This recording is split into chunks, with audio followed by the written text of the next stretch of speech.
Thank you for tuning into another video from JRM Recaps.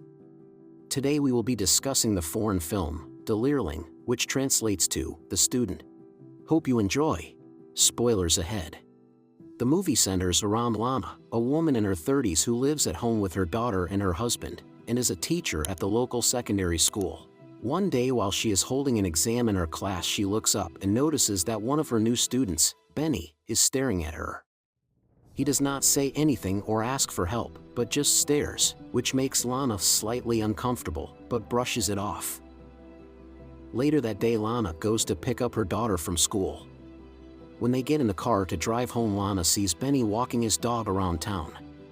She is caught in a trance, just staring at him, until her daughter snaps her out of it, and asks if they can leave. One day in the classroom, while students are presenting their assignment to the class, two girls in the back are on their phone being very disruptive. Lana warns the girls, but they continue anyway, so she decides to take one of their phones. The student decides to make a nasty remark to Lana, so she sends her to the principal's office. Later that day, while looking out the window in the teacher's lounge, she notices Benny conversing with the disruptive girl. At first the interaction is casual, but then Benny decides to take the girl's bag and dump out all her belongings, and then proceeds to throw her bike to the ground.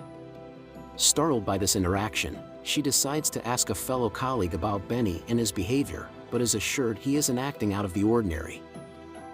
Deciding to confront Benny about what she saw, Lana grabs him out of the hall and brings him into a classroom to chat.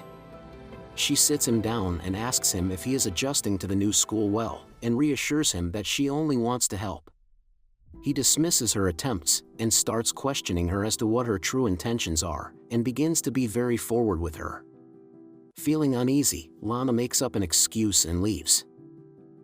After class, Lana finds that Benny has left his backpack behind. She decides to snoop inside and finds a shirt. Making sure no one is looking, she decides to smell the shirt. Not sure what she was thinking, she runs to the restroom to clear her head and get a drink of water. Out of nowhere, Benny appears and starts touching her inappropriately. She tries to resist but feels paralyzed. However, as soon as Benny goes in for a kiss, she immediately stops him and tells him that this can never happen again. Benny continues his strange behavior by staring at Lana in class and following her closely in the halls. Eventually, he walks up to her and tells her he wants to meet with her after school. She pulls him aside into one of the stairwells and tells him to leave her alone. She calls him a child and tells him he needs to leave her alone and forget about her.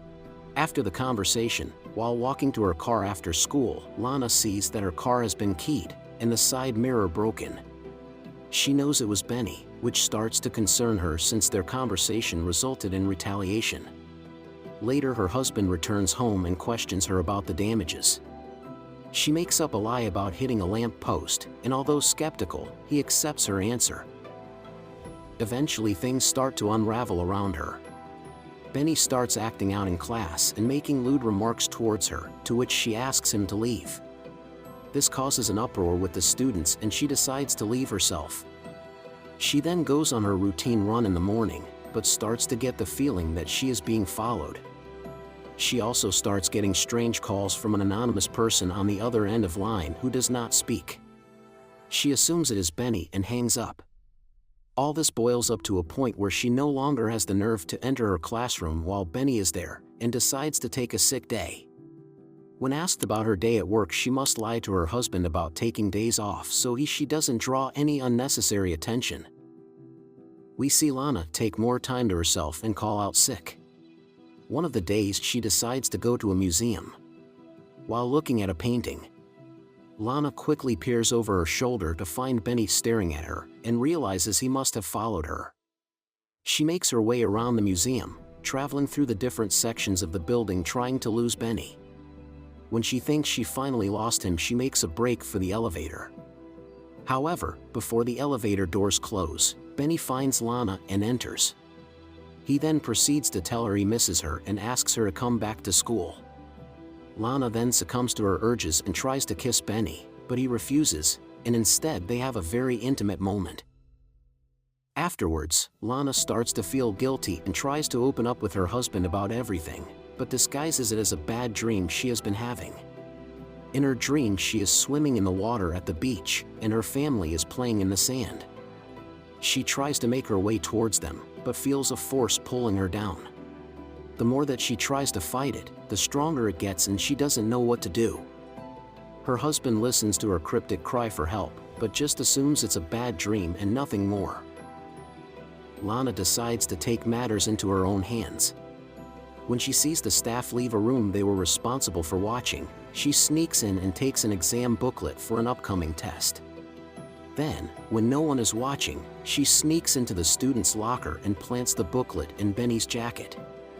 Later, while Lana is eating lunch with her colleagues, we see Benny being taken away by police because he has been caught stealing and cheating. We now see that Lana is happier, and her relationship with her husband is growing as they become more intimate with each other.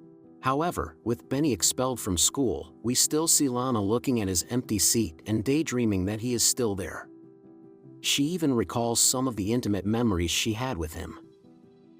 Next, we see Lana and her daughter shopping at a bookstore and looking for a gift for a friend. The two get into an argument because Lana will not let her daughter have a toy.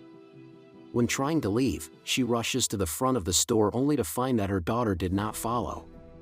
She quickly looks around the store and cannot find her, and begins to panic. After 45 minutes, she still cannot find her, and is seen talking to the police. They are looking at security footage to see what happened. Suddenly, Lana sees Benny in the store, and he watches her daughter as she walks off camera, and he appears to follow behind her. Lana thinks the worst and starts to lose it until her husband calls Lana to tell her that their daughter walked home and is safe and sound. That night, Lana can't sleep and hears a banging somewhere in the house. She investigates and finds a window that seems to have been left open. She is suspicious of this, and some part of her believes it may have been Benny. This is unsettling to her, so in the morning, after embracing with her husband for a few minutes, she decides to take action and ease her anxiety once and for all. Lana waits in her car in the parking lot of an apartment complex. Benny lives there, and we see him eventually make his way to the lot and get on his motorized scooter. Lana follows him around town, and when he finally comes to an empty back road with no one around, she decides to make her move. She pulls up next to him and hits her car into his scooter. She then pulls off on a side street, and the last thing we see before the final credits is Lana getting out of the car. We are unsure whether or not Benny survived, what Lana did after she left the car, and if there were any witnesses. Thank you for watching our recap. If you enjoyed this video, please be sure to hit the thumbs up button and subscribe for future videos. Also, try some of our other videos displayed on screen.